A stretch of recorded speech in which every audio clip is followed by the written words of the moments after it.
Hi friends and good evening बच्चों।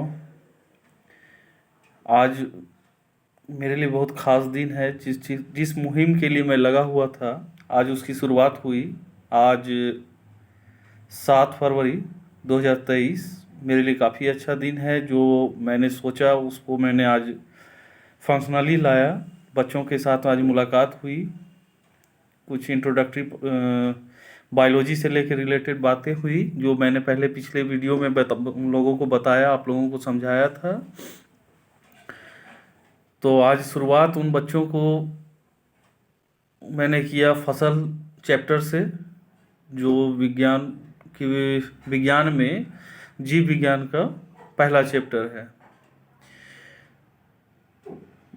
फसल को बताने से पहले हम लोगों ने काफ़ी बातें की बच्चों के साथ, और काफ़ी अच्छा लगा कि बच्चे दूर दराज एकदम गांव से, मुझे लगता है वहाँ पर थोड़ा संसाधनों की भी कमी है, पर बच्चों ने काफ़ी अपनी ललक दिखाई पढ़ाई के प्रति। मुझे काफ़ी अच्छा लगा कि मेरे पहल में अगर उन्होंने साथ दिया तो काफ़ी अच्छा है। मैं भी उनके लिए काफ़ी कुछ करने को तैयार हूँ, और बच्चे अगर इसी तरह से डेडिकेटेड होकर के लगे रहें तो मेरा भी डेडिकेशन साथ में रहेगा। काफ़ी मन से मैं चाहूँगा कि उनको उनके लिए गिफ्ट स्वरूप उनको एक चैप्टर वाइज उनको अच्छे से पढ़ाई दे सकूं, जो मुझे काफ़ी अच्छा लगता है। एक लंबे समय के बाद मैंने ये शुरुआत की, तो मैं चला आता हूँ अपने इस चैप्टर में फसल को लेकर के। फसल के बारे में मैंने बच्चों को बताया कि फसल जानने से पहले हम लोग को जानना होगा कि हम लोग सबसे पहले जब अर्ली मैन आदि मानव थे, हमारे पूर्वज, तो हम लोग रहते कैसे थे? गुफाओं में, कंदराओं में, वृक्ष के बड़े बड़े विशाल वृक्ष के खोडरों में रहा करते थे। वो तो हो गई आवास की बात, रहने की बात। पानी से, हवा से अपने बच्चों को पालने के लिए वैसे जगहों को हम लोगों ने जगह चुना था रहने के लिए, सुरक्षित ढंग से हम लोग जीवन यापन कर सकें। और हम लोग उस समय घुमंतु जीवन बिताया करते थे, कि जहाँ पहले हम लोग भोजन में कंद मूल फल फूल खाया करते थे, तो जहाँ कंद मूल फल फूल मिला हम लोग खाते चले, खत्म हुई आगे बढ़ते चले गए, मतलब घुमंतु जीवन बिताया करते थे। इसके बाद हम लोगों के पास दो ही ऑप्शन थे खाने के, चाहे तो जीव जंतु, चाहे तो फसल। वो भी अभी से ईसवी सन से भी हम लोग 10,000 साल पीछे अगर जाएं, तब हम लोगों ने कृषि करना सीखा। तो कृषि जब हम लोगों ने सीखा, तो उससे पहले तो हम लोग इसी ढंग से अपना भोजन यापन कर रहे थे। तो भोजन को हम लोगों ने सिर्फ करना सीखा कि फसल खाओ, उपजा हुआ, उपजाने की विधि नहीं आती थी। तो 10,000 साल पहले हम लोगों ने खेती सीखी, तब जा करके आज वो परंपरागत खेती डेवलप होते होते आज आधुनिक कृषि के रूप में हम लोग देख रहे हैं, जिसका भी अभी हम लोग बातचीत बच्चों आपके साथ हम लोग करेंगे। तो आदि जीवन को हम लोग पार करते हुए विकासशील अभिक्रिया से हम लोग धीरे धीरे हम लोग भोजन, आवास और ये सब को देखते हुए धीरे धीरे धीरे करके आगे बढ़े। तो पहले सबसे पहले बात होगी फसल की। फसल है क्या? एक बहुत बड़े विस्तृत क्षेत्र में, जिसको भूभाग कहते हैं, बहुत बड़े भूभाग में हम लोग उपजाऊ या उपयोगी पौधों को उपजाते हैं, जो हमारे भोजन की पूर्ति करते हैं, फसल कहलाते हैं। फसल क्या हो गई? जो हमारे लिए ज़रूरी है, जैसे दाल चावल, इनको बड़े से क्षेत्र में हम लोग उसको वैज्ञानिक विधि से उपजाते हैं, उसको हम, और उन फसलों को, उन पौधों को हम लोग फसल कहते हैं। जैसे धान, गेहूँ, आलू वगैरह, वो हमारी फसल हो गई। और फसल भी हम लोग 3 तरह के पढ़ते हैं, खरीफ, रबी, और थर्ड जो है हम लोगों का है जायद। 3 तरह के फसलों को हम लोग अध्ययन करेंगे। वर्षा ऋतु में उपजाई जाने वाली फसल को हम लोग खरीफ फसल कहते हैं। वर्षा ऋतु में, जिसमें बारिश होती रहती है, उस समय जो फसल उगते हैं उसको हम लोग खरीफ कहेंगे। और शीत ऋतु यानी ठंड के मौसम में जो फसल को हम लोग उपजाते हैं उसको हम लोग रबी कहते हैं। अब बाकी बच गई, ग्रीष्म ऋतु में उपजाने वाले फसल को हम लोग जायद कहते हैं। ये काफ़ी उपयोगी है और हमारे ग्रामीण क्षेत्र के बच्चे इनको काफ़ी अच्छे से समझ पा रहे हैं, क्योंकि वो खेती से जुड़े हुए हैं। मूल रूप से उनके पिताजी, उनके अंकल, ये सब मिल करके खेती को करते हैं और वो बच्चे उनको देखते चले आए हैं, तो उनको समझना इनके लिए वो काफ़ी आसान रहा। अच्छा, मनुष्य अपने शुरुआती समय में अवस्था में घुमंतु था, ये तो हम लोग समझ गए। खेती करना उन्होंने 10 साल पहले सीखा। अच्छा, फिर जानवरों को, जो कुछ पालतू जानवर थे उनको तो मार के खाते ही थे, लेकिन कुछ जानवरों को जो पाला नहीं जाता था उनको भी मार कर खाते थे। तो उनको, इस प्रक्रिया को हम लोग शिकार कहते थे, जो शिकार करके वो लोग जानवरों को लाते और उनका मांस हम लोग मतलब हमारे आदि मानव, हमारे पूर्वज लोग खाया करते थे। और फिर फसल की तरफ आए तो कंद मूल फल फूल को खा करके जीवन बिताया उन्होंने। और धीरे धीरे उन्होंने पौधों को उपजाने के लिए, यानी बीज को बोने की प्रक्रिया को सीखी और उससे फिर फसलों को उपजाया और उससे बाद खेती करना सीखा। तो ये एक हो सकता है, हमारी खेती को अब समझने की ज़रूरत है कि खेती आखिर उन्होंने सीखा कैसे होगा। तो एक सिंपल, एक कोई ज़रूरी नहीं है वही हुआ होगा, एक मेरी सोच है कि हम लोग, मनुष्य जो है, एक निहायत समझदार होशियार जीव है, प्रकृति का बनाया हुआ सजीव जीव। हम लोग सदा हमें से मतलब भविष्य के लिए कुछ सोचा करते हैं। तो हमारे आदि मानव, जो हमारे पूर्वज थे, भी सोचा करते होंगे। उन्होंने सोचा होगा कि अगर उनको बहुत सारा अनाज मिला होगा कहीं से, तो उन्होंने क्या किया होगा, कुछ उन्होंने खाया होगा। अगर बहुत ज़्यादा हुआ होगा तो उन्होंने क्या किया होगा, कहीं छिपा कर ज़मीन के अंदर गाड़ दिया होगा। गाड़ने के बाद क्या हुआ होगा कि हम लोग बाद में इसको खाएंगे, बच गया बहुत ज़्यादा है तो क्या करना चाहिए, इसको ज़मीन के अंदर गाड़ दो, नहीं तो दूसरे लोग देखेंगे वो खा सकते हैं। तो कभी बारिश हुई होगी, बारिश होने के बाद उस अनाज में पानी गई होगी, जो मिट्टी के अंदर था वहाँ बहुत सारे पौधे उग गए होंगे उसी अनाज के फसल। जब वो हमारे पूर्वज कभी लौट कर आए होंगे उस अनाज के पास भी, चलो भाई अब निकाल के उसको हम खाते हैं, तो पता चला वहाँ जिस अनाज को उन्होंने ज़मीन के अंदर डाला था, तो उसी के जैसे बहुत सारे फसल हमारे पास प्राप्त हो गए। तो पता चला होगा कि थोड़े से अनाज को अगर ज़मीन में छुपाने से हमें इतना अनाज मिल सकता है, तो अगर हम लोग उसको बहुत सारा ज़मीन के अंदर अगर हम लोग डाल दें तो कितना फसल प्राप्त होगा। तो यहीं से शायद सोच डेवलप की होगी, हो गई होगी खेती की, ऐसा मुझे लगता है शायद। चलिए, तो समझना आसान हो गया होगा कि खेती की प्रक्रिया कैसे सीखी गई होगी। तो अब हम लोग इसको सिलसिलेवार ढंग से हम लोग देखेंगे कि फसलों को उपजाने के लिए हम लोग पहले क्या क्या करते हैं। कुछ एक प्रक्रिया होती है जिसको हम लोग करते हैं, पहले मिट्टी की तैयारी करते हैं। मिट्टी की तैयारी मतलब उसकी जुताई करते हैं। मिट्टी की जुताई हो गई, फिर उसमें बीजों को बोने के लिए बीजों का चयन करते हैं। बीजों का चयन मतलब किस फसल को बोना है, तो उनके ही बीज को हम लोग बोएंगे, और किस ऋतु में बोया जा रहा है डिपेंड वो करता है। फिर उसकी बुआई करते हैं। फसलों की पहले मिट्टी की तैयारी किया गया, फिर बीज का चयन किया गया, फिर उस बीज को बुआई करने की प्रक्रिया होती है। जब उसकी बुआई हो गई तो फसलों की वृद्धि के लिए सिंचाई चाहिए, जल चाहिए, पानी चाहिए उसके विकास के लिए, अंकुरन के लिए और उसके विकास के लिए। हम लोग आगे अध्ययन करेंगे कि पानी ही क्यों चाहिए और पानी से क्या फ़ायदा है। तो अभी हम लोग को समझना है कि उसके बाद हमारी तीसरी जो पॉइंट है हम लोग का, उसमें चौथा सिंचाई है। सिंचाई के बाद हम लोग उसमें निकौनी एक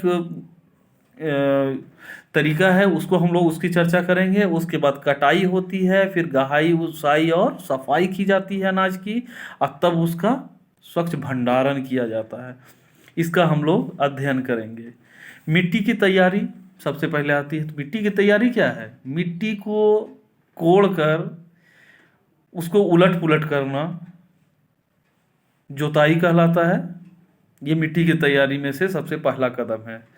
पहले क्या होता था, लकड़ी के हल से जोताई की जाती थी और मिट्टी को ऊपर की मिट्टी को नीचे मतलब पलट दिया जाता था हल के मतलब कुड़ाई से। जितना भी उर्वरक उपजाऊ मिट्टी होता है जमीन के ऊपरी परत में होता है।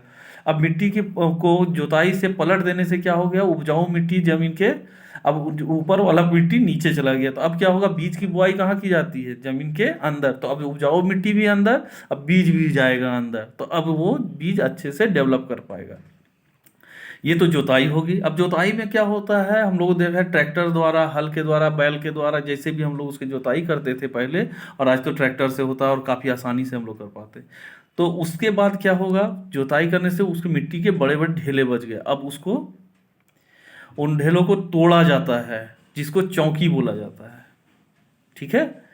उस चौकी करने के बाद उसको फिर समतलीकरण किया जाता है। उसके चौकी की विधि के द्वारा मिट्टी को टुकड़ा टुकड़ा छोटा हो गया और समतलीकरण भी हो गया। अब मिट्टी ढीला भी है, छोटे छोटे टुकड़े में भी है और समतल भी है। अब कृषि का काम आसान होगा। फिर हम लोग ये तो समतल हो गया। अब मिट्टी में क्या होता है भाई, बीज के लिए सबसे जरूरी चीज ह्यूमस। ह्यूमस क्या है, जीव जंतु पेड़ पौधों के बेकार अवशिष्ट पदार्थ या सड़े गले पदार्थ जो मिट्टी में पाए जाते हैं उसको ह्यूमस कहते हैं। वो ह्यूमस ही है जो पौधों को डेवलप होने में मदद करता है। अब ये तो ह्यूमस की बात हो गई, और इसी ह्यूमस के द्वारा मिट्टी उपजाऊ होगा। अब उसके उपजाऊ होने के बाद मिट्टी में को और भी ज़्यादा उपजाऊ बनाने के लिए हम लोग खाद का इस्तेमाल करते हैं, उर्वरक का इस्तेमाल करते हैं। खाद का इस्तेमाल हम लोग करते हैं, जीव जंतु और पेड़ पौधों के मल मूत्र को सड़ा करके उसको कंपोस्ट खाद बनाया जाता है, और उसको फिर हम लोग मिट्टी में उसको डालते हैं। उसके बाद क्या हो जाता है, मिट्टी उपजाऊ हो जाती है। इसमें रसायन का कोई भी प्रयोग नहीं होता है और मिट्टी पे इसका कोई दुष्प्रभाव नहीं हो पाता है। ये काफ़ी अच्छी प्रक्रिया है फसलों को उन्नत बनाने की। ठीक है। और उसके बाद उर्वरक का भी इस्तेमाल होता है, जो कि हमारे उसको फैक्ट्री में तैयार की जाती है, जो जल में आसानी से घुल जाता है, और मिट्टी में उर्वरक वो देने से फसलों के विकास में मदद होता है। कुछ पोषक तत्व जो खाद से नहीं मिलते हैं वो उर्वरक से दे दिए जाते हैं, जिससे NPK उर्वरक एक होता है जो हम लोग खेतों में देते हैं, जिसमें N for nitrogen, P for phosphorus, K for potassium, जिसमें नाइट्रोजन, फास्फोरस और पोटेशियम तीनों हो। अब उसके बाद हम लोग उसका बाद में चर्चा करेंगे खाद का क्या अच्छाई और बुराई है, उर्वरक की क्या अच्छाई और बुराई है। ठीक है। तो एक तो हम लोग समझ गए खेतों की तैयारी में, खेत के तैयारी में केचुओं का भी बहुत बड़ा योगदान है। केचुआ, जिसको हम लोग गांव की देसी भाषा में जोंक कहते हैं, उनके रहने से उर्वरा शक्ति और भी ज़्यादा बढ़ती है। एक तो मिट्टी को संरंध्र बनाए रखता है, और वो मर भी गए तो उसके अंदर वो खाद के रूप में फसलों को फायदा देते हैं। अच्छा, इसके बाद हम लोग आते हैं बीजों के चयन में। हम लोग बीजों के चयन में एक तो किस ऋतु में किस बीज को हम लोग को बोना है, और उसमें भी अच्छे बीजों को बोना है। तो करने के लिए जैसे अभी सारे बीजों को पानी में डाल करके, रसायन युक्त पानी जल में डाल करके बीजों को धुलाया जाता है, तो उससे क्या होगा, जो अच्छे स्वस्थ बीज होंगे वो बर्तन की तली में बैठ जाएंगे, और बाकी जो बीमार या खराब बीज हैं वो तैरते रहते, तो उनको आसानी से हटाया जा सकता है। इस तरह से हम लोग उसका चयन आसानी से कर लेते हैं। फिर हम लोग करते हैं बात बुआई की। मिट्टी में बीजों को डाल करके, बीजों को डालना जमीन के अंदर, ये बुआई कहलाता है। तो बुआई करते हैं और जमीन के अंदर डालते हैं, इसलिए थोड़ा अंदर ही डाला जाता है, क्योंकि मतलब कोई चिड़िया पक्षी कोई भी आके उस बीज को खा भी सकते हैं। तो उतनी गहराई में डाला जाए जिसमें कि आसानी से वो पनप भी सके, और सॉरी, कि वो पक्षियों से उस बीज को बचा सकें, जो फसल हम लोग को प्राप्त हो उस बीज से। तो उसमें बीजों को हम लोग अच्छे से बो दिए। लेकिन कुछ और प्रक्रिया भी कुछ फसलों के लिए होती है कि फसल को नर्सरी में उपजाया जाता है, फिर वहाँ से उसके जड़ को ढीला करके वहाँ से उखाड़ करके उन्नत बिचड़ों को निकाल करके खेतों में बोया जाता है। ये भी एक प्रक्रिया है फसल की, वो पौधों को बोने की। और बीज को बोने की कुछ विशेषता भी है कि बोने का एक तरीका, कि बीजों को हम लोग को बोना चाहिए एक उचित दूरी पर, उचित गहराई पर। अगर हम लोग उचित दूरी और उचित गहराई पे नहीं बोएंगे तो बीज सही ढंग से डेवलप नहीं हो पाएंगे और हमें फसल की प्राप्ति नहीं हो पाएगी। तो वीडियो कुछ खास लंबा होता जा रहा है और इसका आगे हम लोग नेक्स्ट वीडियो में हम लोग चलेंगे, खाद और उर्वरक का अध्ययन करेंगे, जिसमें कि उसके अच्छाई बुराई क्या, किस तरह से हमें उससे फ़ायदा मिल सकता है, किस तरह से उपयोग करना चाहिए, इसको पढ़ेंगे। और बच्चों को और भी मज़ेदार ढंग से मैं उसको सर्व करने का कोशिश करूँगा पढ़ाई को। और आप लोग सब्जेक्ट को अच्छे से पढ़ें, रटने की कोशिश ना करें, इसे बार बार देख सकते हैं, बार बार सुन सकते हैं, आपको याद हो जाएगी। अगर कोई भी त्रुटि हो, मेरे उस व्हाट्सएप नंबर पे हाई करके आप जुड़े हैं और उससे सवाल हम मुझसे लिखित रूप में कर सकते हैं। मैं उसका जवाब पूर्णतः आपको देकर संतुष्ट करूंगा और आपको याद भी होगी।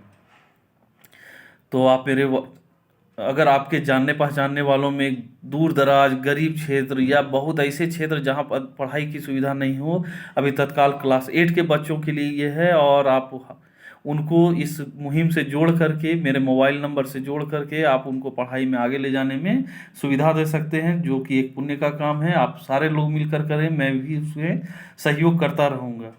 मेरा व्हाट्सएप नंबर है 90 97 61 96 30। और ये वीडियो मेरे YouTube channel Ishan bio classes में आप सर्च कर सकते हैं और वहाँ से आप बार बार देख सकते हैं। अगर समझ में आ गई तो ठीक, अगर किसी तरह की समस्या हो तो आप मेरे उस नंबर पे कांटेक्ट कर सकते हैं, मैं आपका मदद अवश्य करूँगा। तो ईशान बायो क्लासेस को लाइक करके सब्सक्राइब कर दें, जिससे आपको नियमित रूप से मेरे वीडियो की प्राप्ति होती रहेगी और मैं आपको उन्नत सरल शब्दों में, सरल हिंदी भाषा में आपको सब्जेक्ट पर, विषय पर आपको ज्ञान देता रहूँगा। Thank you. Good night.